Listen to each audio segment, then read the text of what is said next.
Welcome, my beautiful people, to this episode of this video.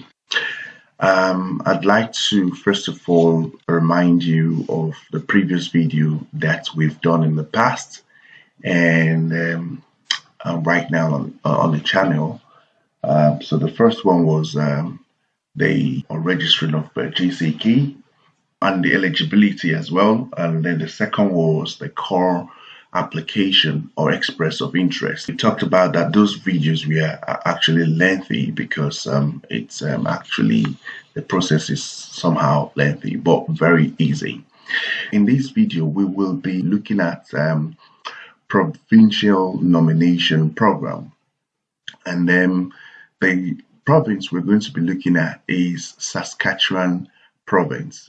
So there are other provinces that you can always apply to. Each province have their own process. For Saskatchewan, which is what we did, is what we're going to be doing here today. So the first thing, when you go to immigration, the Saskatchewan.ca, you would see the first page, which is usually the login page. Now we have a login page, we have a password and user ID, but for the sake of those who want to who are new in this, we just have to start with create a profile, create an account. So we will create an account here. When you click on that, when you select that, you would have to drop down the box here to select what you actually want. So we have an entrepreneur application. That's not what we used. We used the SINP, which is the Saskatchewan Immigrant Nominee Program applicant or express of interest candidate. That's what we did. For your information, employers do come in here to look for people. Recruiters and then consultants as well, they register in here, so we're not the only one doing registering here or expressing our interest here. So you click on what you actually want, which is Saskatchewan Immigration Nominee applicant or expression of interests candidate. So and then continue. And when you click on this, you just simply try to read through. I don't want to make this video very long, so what you need to do is just try to read through in all this place. A name. So I'm just going to quickly create the profile now. So the first item here is please create a username. I just chose this one, Chinelo, and the first name Chinelo, middle name Mary, family name Adika, date of birth, I chose this. And the email address, always make sure that your email address is accurate. Otherwise, your information will be sent to the wrong email address. So this is very important. So when you're done with that, you click on select the button submit. Now it says your registration was successful. You will receive an email to the email address provided during the registration. So we've got to go back to our email address and then look out for the password. So I have copied the password from the mail address, and then this is the password and this is the user ID, and then we'll log in. Yeah, so now the password expired. Now, because this is exactly what you're going to do, the first thing you have to do is to change your password. You write the present password and then change it to a different password, because they gave you that password and they want you to create your own password. So I'm going to create a new password, which is the next step. I would come on your own system. Once you create your new password, this is the page that is going to take you to just try. This is an authority to disclose personal information. It's just a lot about privacy. And you're going to come here and click I agree. When you select I agree, this is the page that is going to come out for you. This is the navigation, but it's just going to take you through. So to begin, you just have to click on this particular page. Already it has some of your name that you've already put during the registration, And the first thing is that they want to know your birthday and address information. So I'm not going to be typing most of all these things. If I'll just be putting some kind of letters there because it's just to show you guys what to do. So the prefix for you depends on who is doing it. If you're a Dr. Miss, Mr., Mrs., Miss, you just use one. I'm going to use Mr. Sorry, I'm going to use Mrs. because I'm using my wife's name. And so Chinelo, Mary, Maduka, gender, female, marital status, married. You've got to choose something that is applicable to you there. Select what is applicable to you. So when it comes to your passport number, so that for us to go to other page, we just have to type something there, put in your passport number here. I don't know if this is going to bounce back for me putting different numbers. So I'll just leave it that way. Your passport expiry date, let's choose something. You're going to put passport that is valid. So if you are applying or expressing your interest at a time that where your passport is at the verge of expiring, make sure there is something on ground, plans on ground for you to, get a new passport and update it after you submit. Or you just hold on, hang on there, and then get the passport sorted out before you come and fix the date. So I'm just going to say it's going to expire in 2025, which is very reasonable date to have on your passport, or 2026 rather, 30th of November 2026. Intended destination. This is a lot of places. You've got to make some of a little research as to where you want to come to, where do you want to settle. For us, we chose Saskatoon. I'm just going to go there. Saskatoon. We have lots of them here. We have Regina. We have, Prince Albert. And so what you need to do is to ensure that you have done the research on where you want to. Now, but it doesn't hold you down. If you want to move within the province, yeah, you can move. Depends on what is taking you to where, in which country do you currently reside? You're going to put the country that you're residing in. If you're in Ghana, Nigeria, UK, anywhere, you just just make sure that you are putting in the correct thing. For here, I'm just going to put Nigeria so that we can move on. And the address line, you just put something here.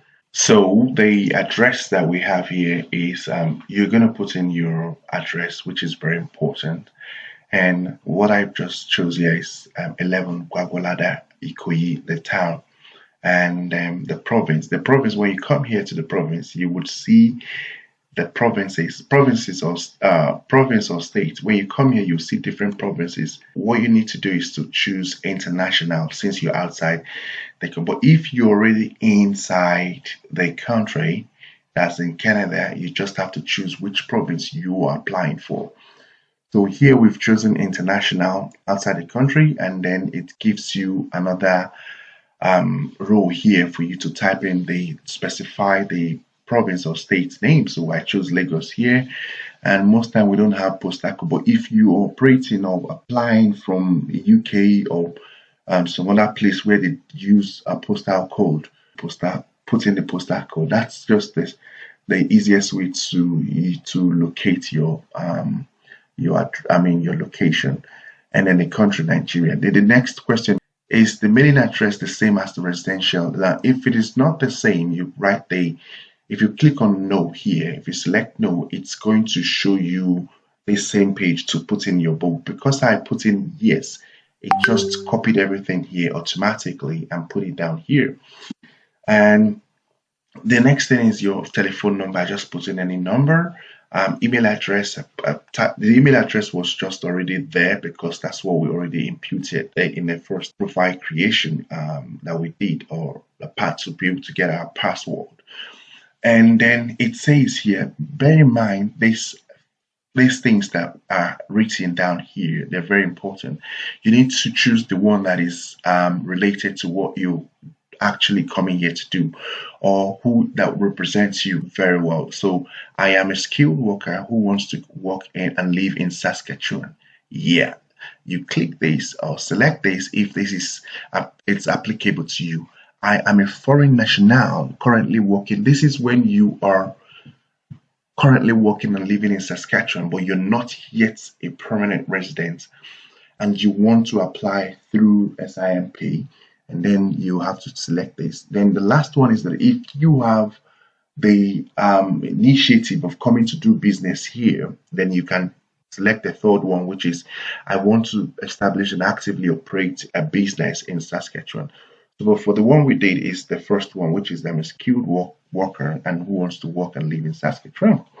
And then the last item here is, do you have a representative that will be conducting the business in your behalf with immigration, refugees, and citizenship, Canada? That's IRCC.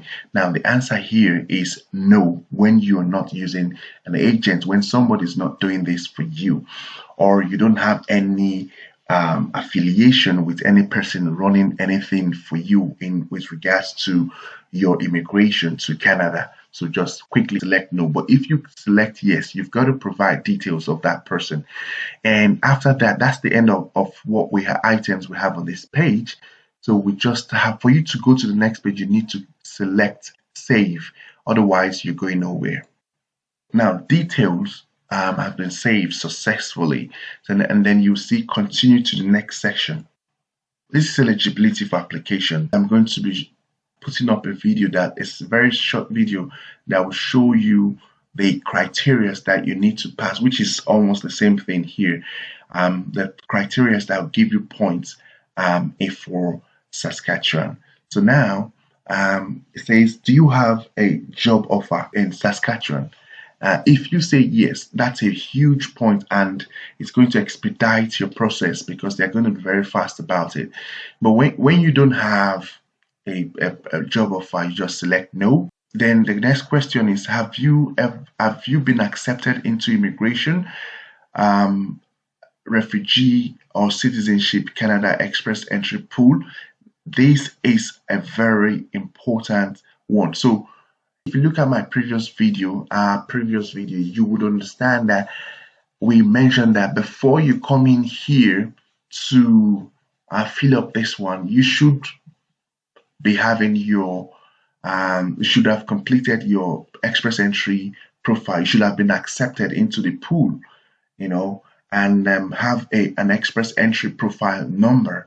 And then if you say yes, then it's going to put down a place for you to type in your number. So here this is where you have to type in your express entry profile number, very important, and job seeker validation code. This will be given to you once you finish your express entry profile and you've been accepted or admitted into the pool. You have this number, you have this number, and then the last question here, I'm just going to put any number here just for the sake of going forward on this video. So now please select the intended occupation. Okay, now this is where we have different occupation code numbers, and then you select something that's related to yours. Bear in mind, there used to be occupation. Amongst all these things, there are usually occupations that are on demand in a province that also can expedite your process to be nominated. Okay, so I'm just going to go with human resource here. So once you click on this, you would look at these questions and read this whole thing, and they want to check if you need a license. That's the next question. So if you see, please check if your occupation is regulated or requires professional certificate by visiting this. So all you need to do is visit this link and you see if what you've chosen is regulated. If it needs, like when you choose something like a doctor, you've got to choose yes, that it is regulated when the question is being asked. But however, the first question here is, have you completed a post-secondary a post-secondary education, training, or apprenticeship? Yes. If you say yes, it takes you to the next question. Is your degree, diploma, an occupation? Is your degree, diploma, or certificate related to the occupation? Most likely, let it be related. During our own time, I had a degree that's related to the job that I put in here, and yeah, so most time let it be related because it's more genuine than putting something that is actually different. That's just a recommendation from us. And when you click on select yes, I think you are done here. And then you just I've just got to, like I said, let me put in some numbers here so we don't leave this place empty. Job seeker validation, I think this is about 5 digits. And then once you're done, you select save to go to the next one. It is save. You have successfully saved the page, and then the next thing you're going to go into is determine category. Now, here are the previous thing we just entered into this place, and then if you want to change your response, then you can go ahead change your response. It's going to make you edit this whole place. And the question now, the categories that you're choosing, I want to be very, very sure based on your saved responses. You will be applying under the following category: international skills workers. Is that correct? Yes. The answer is yes. So we select that, and it takes you to the step one, which you've already filled almost everything. Look at the whole thing here. So you're almost done. So now, if you want to edit your birthday or address, you can always come here to do that. So for the fact that you're done with step one, I'd like to read this with you. So please ensure that you click on Submit Expression of Interest button or EOI points record after completing the expression of interest. Only those that have submitted are eligible to receive an invitation to apply. An expression of interest, this EOIs, can remain in the pool for 12 months, which means after 12 months, you'll be asked to revalidate your profile, your express of interest profile. And after clicking on this, you can always come here to cancel, which is what we're going to do after this video. We're going to come here to cancel it. You can view your correspondence here. Whenever they send any mail to you, then you can always edit your birthday and or your address. We are going to click on next to take us to the eligibility application to see now. So what we've done here is we've already fill in all these requirements here. Do you have a current job? What we filled is already what has been created right now. So, and the next thing, but hold on, before I go on, let me read this. If your occupation is regulated or requires professional certificate, you will need to obtain the document in the above list in order to be approved by the SINP. So don't forget, if you have any question, drop your question in the comment section, and then we will get back to you and as to what you are not clear about. And if you are invited to apply, the SINP will assess if you have chosen the correct occupation in Canada by reviewing your education, your work experience, and intended occupation, and will notify you if your occupation requires this documentation. The process of your application will be paused until you obtain the required documentation. So bear in mind that whatever you fill here is what you'll be providing whenever you're being invited to apply. So after the whole thing here, you submit this thing now, you'll be waiting for them to get to invite you to apply. And when they invite you to apply, there are 13 items that you'll be providing, all records, a lot of them, including police reports and everything. So just bear that in mind. Just make sure that what you impute in here are as accurate as possible. Then once you're done here, you know that you have completed this one. Click on next, and last, if you finish reviewing this, and select next. If you see here, it says not yet submitted. Now, this is the third point, the step 3 before we submit. So if you look down just where my cursor is pointing at, now you will see your EOI number, which is the number, express of interest number for this particular profile. So this is very unique to you, and all we need to now do on this step 3 is to accumulate our points by answering the questions and answering them correctly. So the first thing is the labor market success, and first of all, they want to check out what education you have. So you come here, you click on what's your highest degree. Remember that you should by now, by the time you're applying for this, you should have evaluated your qualifications, your degree, whatever degree you have or diploma. You should have evaluated it, and you now have your certificate of evaluation. So it says here, what's your degree? So now if you see the points are already written in here. They are written down here. So if you have master's degree, that or doctorate degree, Canadian equivalence, which is what your certificate will tell you when you've evaluated it with WES Canada. If it is equivalent to bachelor's degree in Canada, you have 20 points. So for me, we had master's degree at the point of ours, so we just chose master's degree. Do you have a proof of professional status or licensure? That's what I was telling you about now. So now, if your job you've chosen requires a license, I mean, you need to have a license, like say a doctor or an engineer. You've got to select years, and then you go further with the remaining questions that it's going to be asking you. But if your job does not require that, you select non-applicable, not applicable, non-applicable. And then you go down to the next question. I would suggest that you read all these things very correctly and understand what they say here. I'm just only, because I already know what it is, I'm just trying to run very fast with the whole thing. So do you have a degree, diploma, or certificate from a post-secondary institution in Canada? No. If you have, select yes, that's going to be good for you. Do you have a trade certificate or diploma from recognized post-secondary institution that is comparable to Saskatchewan Apprentice and Trade Certification Commission program?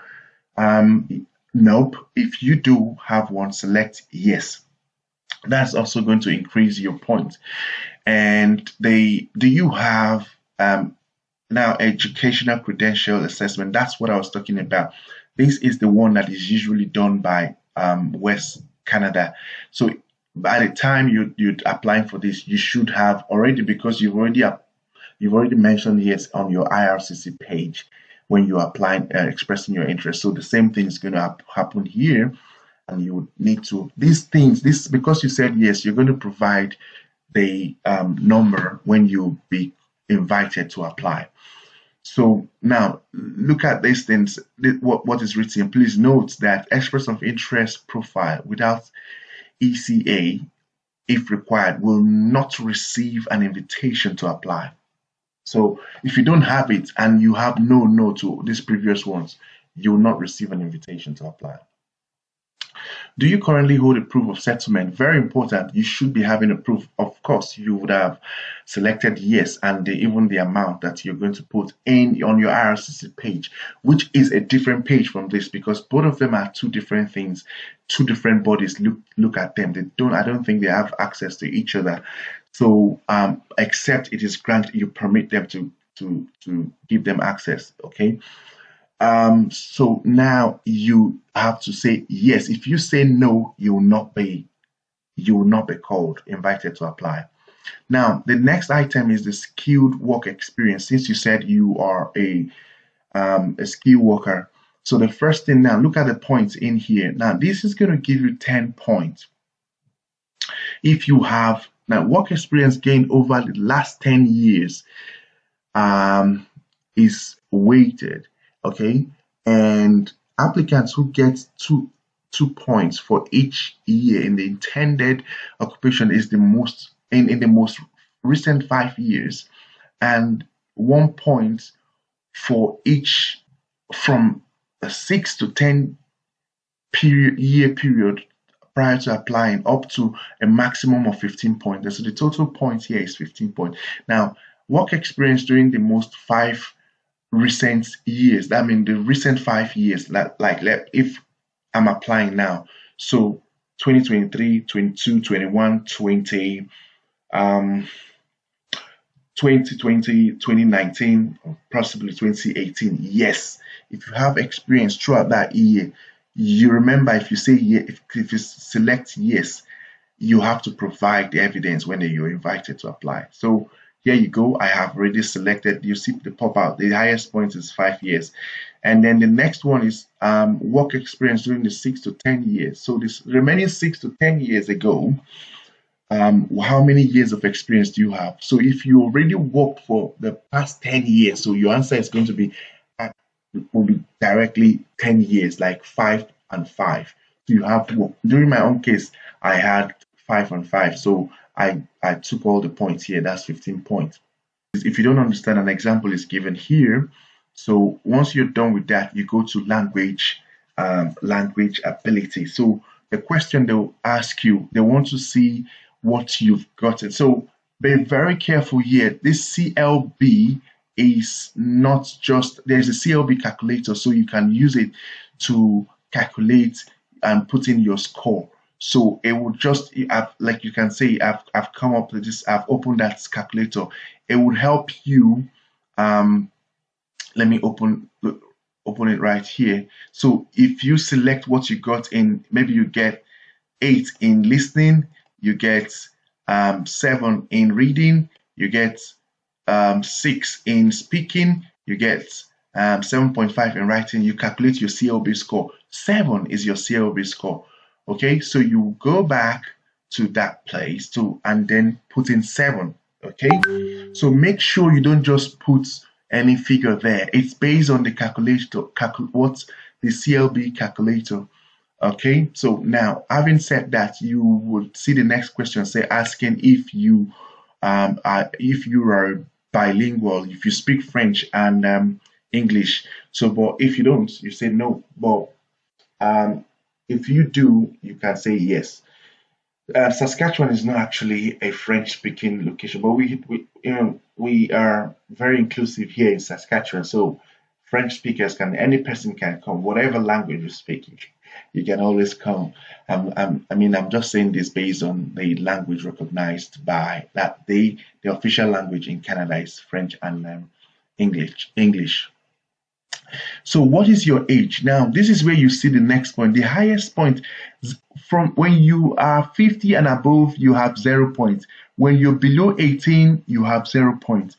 Now, when you're 18 to 21, you have 8 points. But the highest point is when you're between 22 and 34. If you're within this point, you at least you have a good point. 10 points, which is 35 to 45 years old, which is fair enough. Believe me, I'll tell you, Saskatchewan is one of the places that have a very flexible requirements to come into they made it very easy for a lot of people to come in, take advantage of these requirements and then come in. So now I've chosen the highest point here. You choose what is applicable to you. At this point, it shows you your maximum point, which is 80. What is the maximum point you should have gotten so far? But based on what I have imputed here, I'm getting 68. It's not bad. A cutoff mark here is usually 60. It's usually 60, but always check to see if they have changed it. Always keep yourself updated. But the cutoff mark is 60, and you're getting 68 is very good. But bear in mind that there are people who will get way more than this. Now, how do you get more points? You come to all this factor 2. We finished the factor 1. Come to factor 2. This is connection to Saskatchewan labor market and adaptability. And now the first one is do you have previous experience in Saskatchewan? If you do, you get points. You need to prove it. It will, once you say yes, it will come out with different things. It will come out with this is not providing any input, but you're going to provide the input at the end when you're invited. You're going to provide that work experience. If you don't have this one, you select on this. Is you're going to so hold on, select this. You're going to prove this also at the end of the day. And the next one is this one, which is going to bring out something, which is a close relative. That's the highest point. Believe me, I'll tell you this, that this is Saskatchewan is the province that has the best when it comes to relatives. If you have finished or if you have seen the previous video we did, that one has only parents and siblings. But guess what? This one has parents, sister or brother, and aunts or uncle, niece or nephew, first cousin, grandparents, stepfather. Oh my God, this is very good. I don't think you get this in any other province. I know about Manitoba. When you're feeling, Manitoba has close friend, but guess what? It's just only 5 points. But when you talk about 20 points, if you say yes to any of these, automatically your points is you add you get 20 more points, and then your total score will be 88, and the maximum score is 110, no longer 80. So this is going to be the maximum score. So now you're going to be getting 88, which will put you in the forefront of being invited in the next draw. So unfortunately now here I'm not going to click on anything. But sorry, something I didn't mention, when you select this, be ready to provide this. Be ready to provide the following things. So you're going to provide the information of the person you have chosen. So Saskatchewan Health Card is the number. You're going to impute the number. The SGI customer number, you're going to impute the number here. The address in Saskatchewan, so you cannot fake it. So it has to be absolutely correct. You just impute all this number, and that is it. So you've absolutely secured yourself 20 points if you put all the numbers and everything. This is going to be verified before they call you in. They will check all these things. So if you are done, I'm going to remove this now because I'm not putting anything there. So once you're done with the facts, so there are additional informations that you have to impute here, like your country of birth. If you have if you have an existing work permit, if you say select yes, then it's going to help you too. Do you consent to have SINP share your profile resume with Saskatchewan employer? Very important. It's highly recommended that you select yes. I understand the information contained in the expression of interest profile will form part of my subsequent application. Yes, you select this, and once you're done, you save it. And it says a field is missing. We need to review the warning. So I think we are missing a particular field. We need to go check the field that we're missing. So I finally found what is missing. So we have to choose something here which is not applicable, and then when you select not applicable, it just takes us to the final action, which is save. And then once you save it, you will now have review all your page. I'm going to see the second page. That's step 1, step 2, and review rates. That's what you should be doing. And review the last one, and then you click on submit your express of interest. Submit. I'm not going to submit this, but when you submit it, you'll get mail from Saskatchewan Government Immigration, and then you will get acknowledgements that you've done this. Bear in mind your point is 68, so each time you come here to keep checking your profile, they will send you a mail if something has changed, but I will encourage that you keep coming online to check it. once you have been invited to apply, this whole thing will change. You would, instead of having step 1 here, you will have step 1 to 13, which I'm going to take you through in the next video. I'll take you through the process.